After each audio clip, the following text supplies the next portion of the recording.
চট্টগ্রাম ভিত্তিক এসালম গ্রুপের চেয়ারম্যান সাইফুল ইসলাম মাসুদ ও তার পরিবারের বিরুদ্ধে ৯টি দেশে ছড়িয়ে থাকা ৪৭০টির বেশি শেল কোম্পানির মাধ্যমে প্রায় $২০ বিলিয়ন পাচারের অভিযোগ উঠেছে। আসুন দেখে নেওয়া যাক এই $২০ বিলিয়ন মানে টাকায় তা কত। প্রায় ২,৩৯,৬২০ কোটি টাকা। এগুলো আমাদের সামনে কিছু সংখ্যা মাত্র। আমাদের ব্রেইন এমন বড় সংখ্যার প্রসেস করতে সক্ষম নয়। আসুন বোঝার চেষ্টা করি বাস্তব দুনিয়ায় এই সংখ্যার অর্থ কি। বাংলাদেশের অর্ধেকের বেশি মানুষের গড়ে মাসিক ইনকাম হচ্ছে প্রায় ২৪,০০০ টাকা।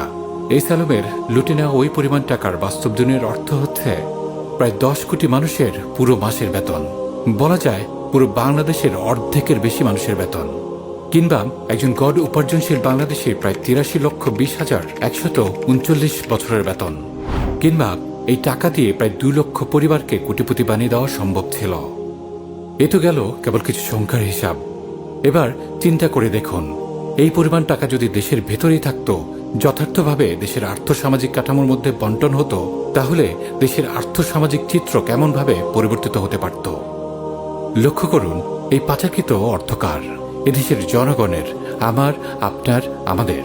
আরও লক্ষ্য করুন, এটি কেবলমাত্র এক ব্যক্তির পাচারকৃত অর্থের পরিমাণ। তাহলে কল্পনা করুন তাদের পুরো মাফিয়া সিস্টেম কি পরিমাণ আমাদের সম্পদ লোপাট করেছে।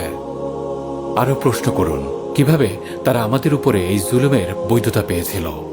আমাদের অবশ্যই সমস্যার রুট কজে তাকাতে হবে, এবং আমরা বলছি শুধু তাকিয়ে দেখাই আমাদের কোনো মৌলিক উপকার করতে সক্ষম হবে না, বরং সেখান থেকে শিক্ষা নিয়ে সমাধানের পথে অগ্রসর হতে হবে। Change demands change. আপনি পরিবর্তন চান, আপনাকে আগে পরিবর্তন হতে হবে।